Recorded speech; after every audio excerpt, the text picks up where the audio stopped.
I'm going to be reacting to Rationality Rules, Why I'm Not a Libertarian. I haven't watched this yet. I saw the first minute of it or so, and then decided I want to watch the whole thing and just get a live reaction to it. All right, so let's go.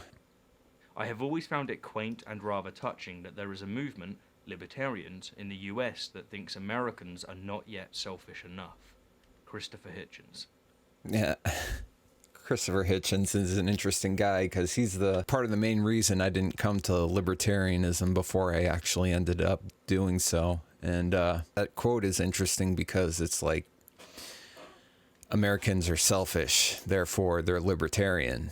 That's not a necessary given on its own. So it's like, so you see selfish people, you think, oh, that's a triumph of libertarian ideas.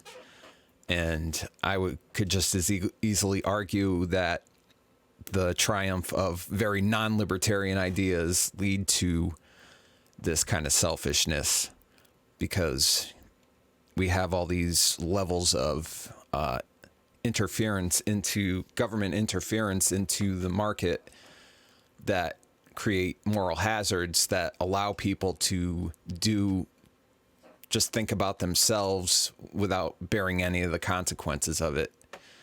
And that is strictly not libertarian ideals at all. I mean, that's just speaking theoretically.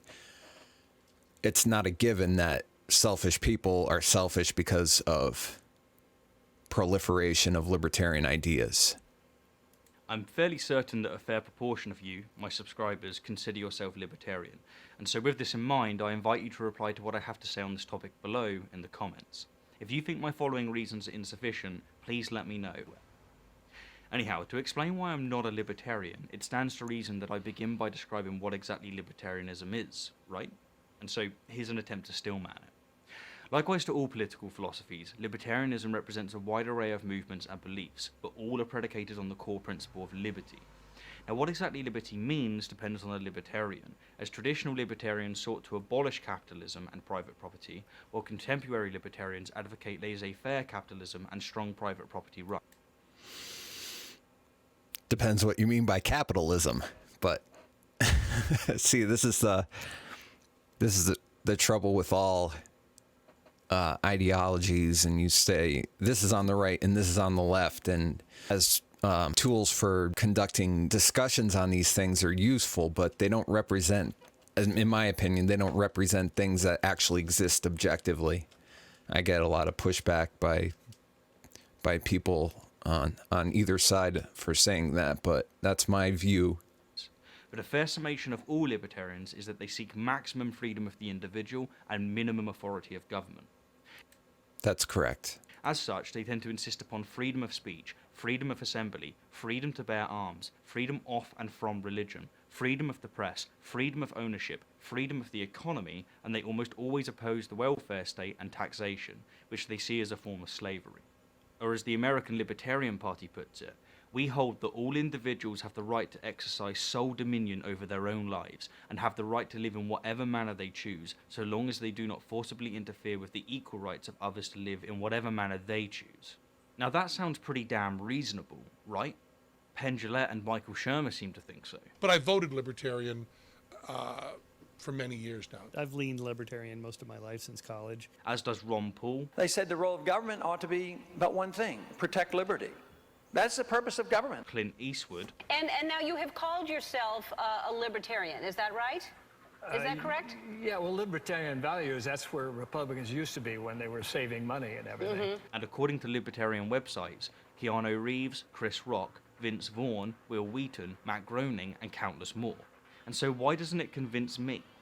Well, what follows is my three primary reasons. This is why I'm not a libertarian.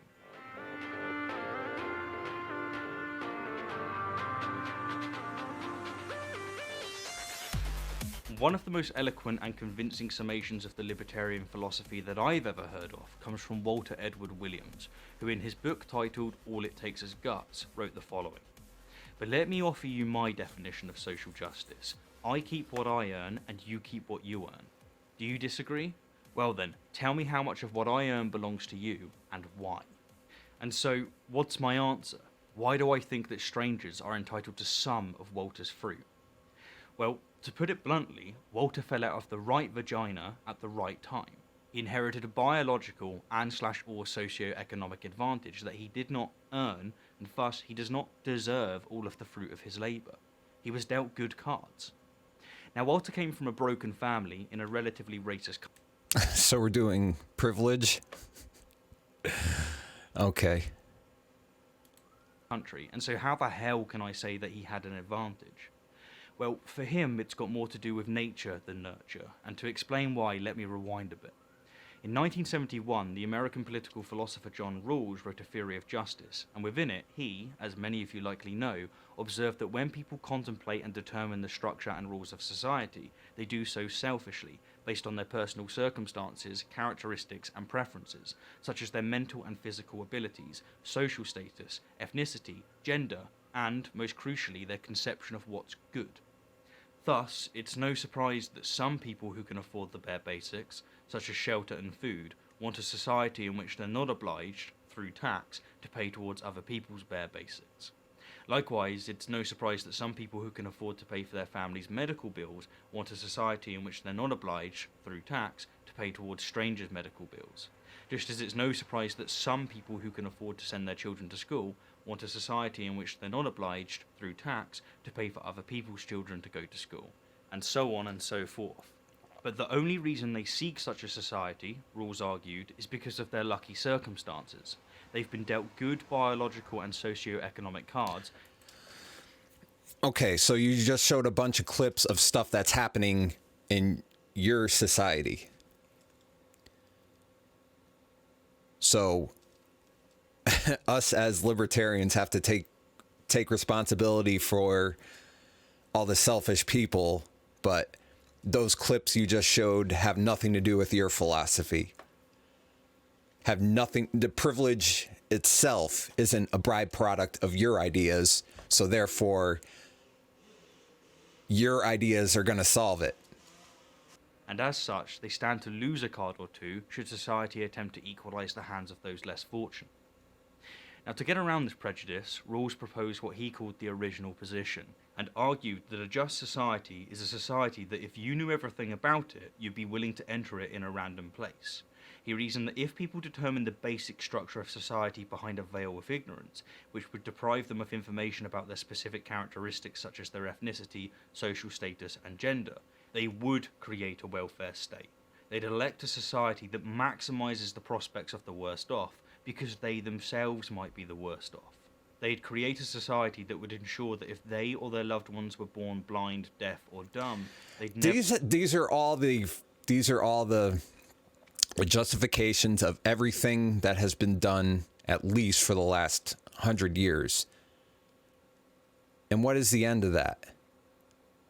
We have, I mean, by your own standards, we have these massive, massive wealth inequalities between the bottom and the top. Are you going to really argue that's because of a triumph of libertarian ideas? Why are libertarian ideas on trial here?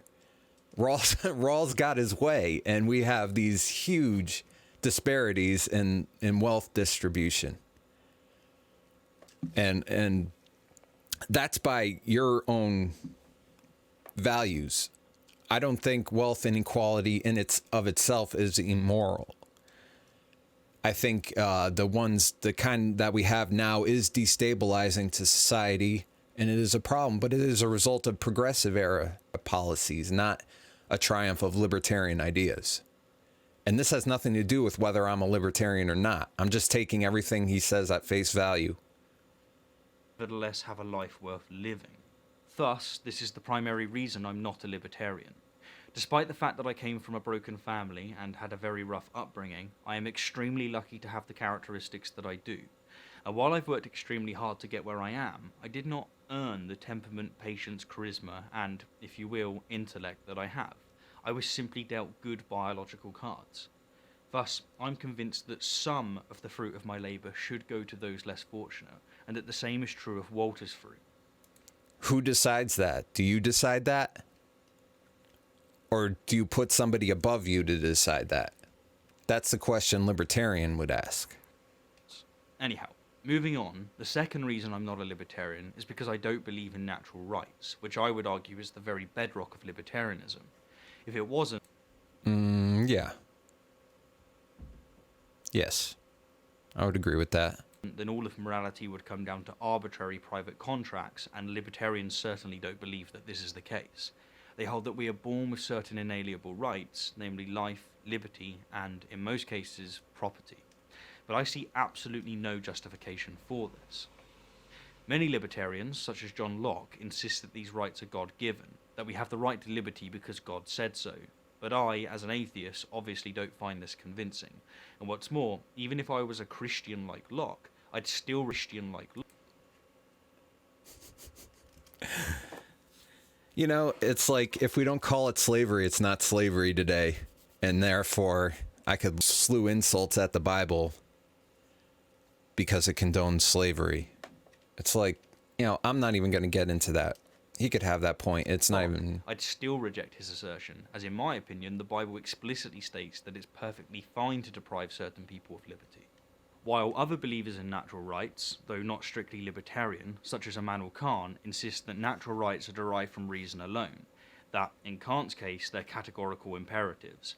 But I reject this because I don't believe any action is non-contingent, and I'll likely explain exactly why in a future video, rather than needlessly cluttering this one. And so to those of you... Okay, so you're denying natural rights, but then you say other people have a right to what you earn because you didn't earn that. How consistent are you in rejecting rights? So in one context, you're arguing against natural rights, but then your first argument is based on a natural rights argument.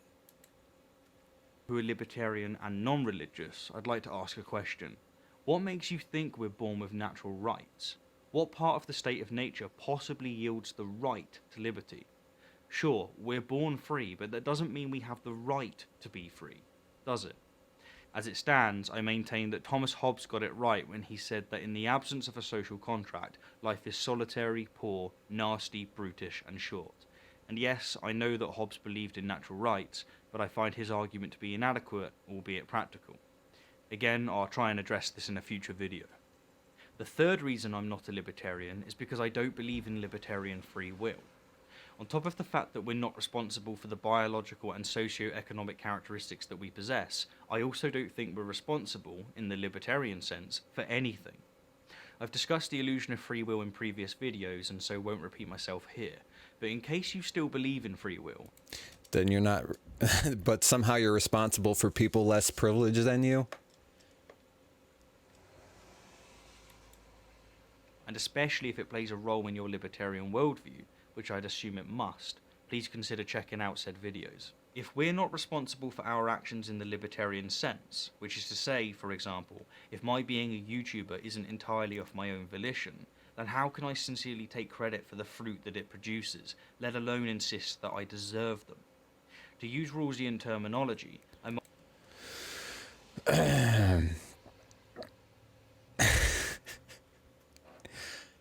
Then who deserves anything? You want to posit that some people ought to have more and people with less privilege are entitled to something because the whole argument is based on the idea that there's some kind of responsibility there. Might be entitled to most of the fruit, but I don't deserve them, and I certainly don't deserve all of them. If we're deterministic entities, libertarianism simply doesn't work. And so there you have it, the three primary reasons as to why I'm not a libertarian. Now don't get me wrong, I consider myself a liberal, at least in the classical sense, and in many situations I stand side by side with libertarians.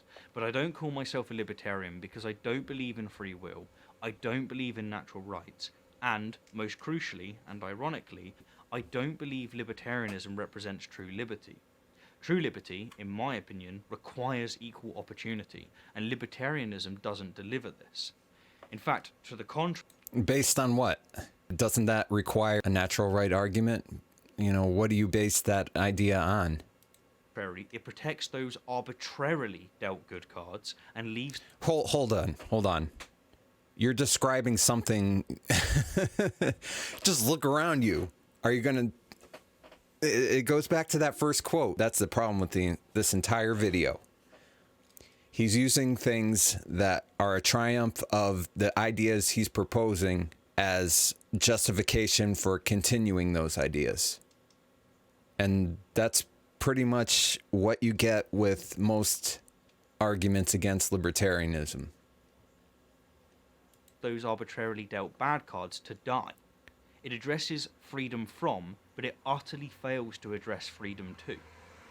Now, as said at the beginning, if you think any of my reasons are insufficient or that I'm missing something crucial, then please let me know, as I'm entirely self-taught, and as such, I appreciate that this makes me vulnerable to missing a thing or two, despite extensive research. Anyhow, I'm Stephen Woodford, or I think he's working from a correct understanding of libertarianism. That's not the issue here. The issue is what I just said, and I'm just going to leave it at that. Rationality rules, and as always, thank you kindly for the view, and an extra special thank you to my wonderful patrons and those of you who have supported the channel via merchandise and PayPal. Until next time, my fellow apes, until next time. That's just it. The modern world is the modern Western world of, Western Europe and United States and Canada is a product of 100 years of progressive policies, which are completely unlibertarian.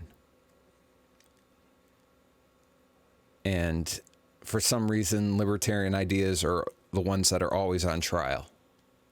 You have the idea that libertarians are a bunch of basement-dwelling neckbeard losers who somehow are the reason for all the problems in modern society.